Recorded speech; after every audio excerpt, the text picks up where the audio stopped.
Hi friends, మగం design లాంటి super simple చేతి design చూపిస్తాను. అంటే బ్లౌజ్ వర్క్.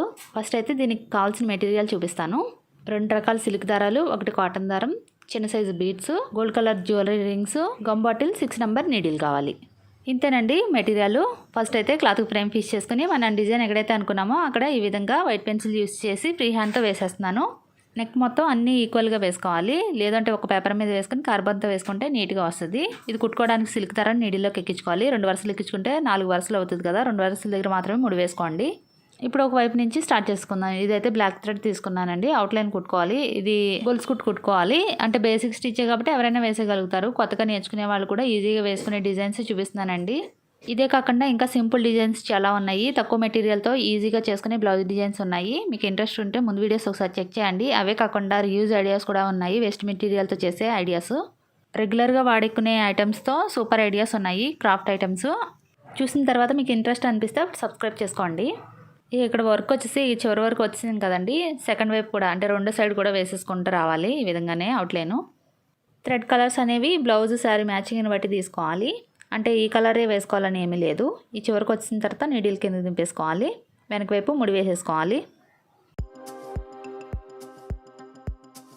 ముడి వేసి ఎక్స్ట్రా దారాన్ని కట్ చేసేసుకొని ఇంకొక థ్రెడ్ తీసుకోవాలండి. ఇది గ్రీన్ కలర్ తీసుకున్నాను, లైట్ గ్రీన్. ఇది 4 వరుసలు నీడిల్లోకి ఎక్కించుకోవాలి. 8 వరుసలు అవుతుంది. 4 వరుసల దగ్గర మాత్రం ముడి వేసుకోవాలి. ఇది మొత్తం లోపల లైన్స్ వేసుకుంటూ రావాలి. దగ్గరగా అంటే ఫిల్ చేసుకుంటూ రావాలన్నమాట. లోపల క్లాత్ కనిపించకుండా ఈ గ్రీన్ కలర్తో కవర్ చేసేసేయాలి మొత్తం థ్రెడ్తో.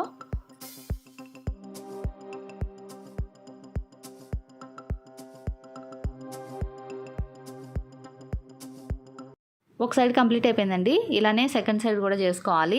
మొత్తం దగ్గరకంటే ఫిల్ చేసుకుంటూ వచ్చేయాలి. ఇదిగోండి కంప్లీట్ అయిపోయింది. పైన వైపు ఫ్లవర్లా వేసాం కదా, లైన్స్ లాగా, దీన్ని కుట్టుకోవాలి సేమ్ దారంతో. అంటే అదే 4 వరుసల దారంతో లేజీ డేజీ స్టిచ్ కుట్టుకోవాలి. ఇదైతే గొలుసు కుట్టండి. ఒక చైన్ వేస్తే ఇది లేజీ డేజీ స్టిచ్ అంటారు. ఇలా మొత్తం లైన్స్ అన్ని వేసుకుంటూ రండి.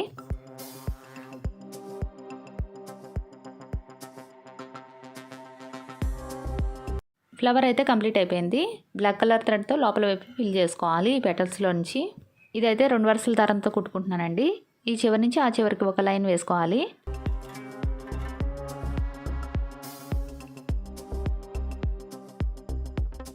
నెక్స్ట్ జ్యువెలరీ రింగ్స్ తీసుకోవాలి. వీటిని స్టిక్ చేసుకుందాము. ఈ ఫ్లవర్ మిడిల్లో గ్యాప్ ఉంది కదా, ఈ గ్యాప్ ఈ విధంగా 4 చుక్కలు పెట్టుకోవాలి. కింద సైడ్ కూడా పైన వైపు 1. ఈ రింగ్స్ని స్టిక్ చేసేసేయాలి.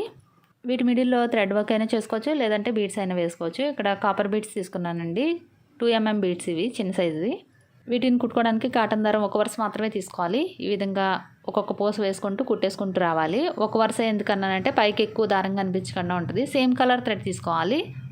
బీడ్స్, జ్యువెలరీ రింగ్స్ ఏ కలర్ అయితే ఉన్నాయో ఆ కలరే తీసుకోవాలి. దారము అసలు కనిపించకుండా ఉంటుంది పైకి. సింగిల్ బుట్టితో బ్లౌజ్ ఎంత బాగుంది చూసారా? తప్పకుండా మీరు ట్రై చేసి లైక్ చేసి కామెంట్ చేయండి. Please subscribe. Thank you.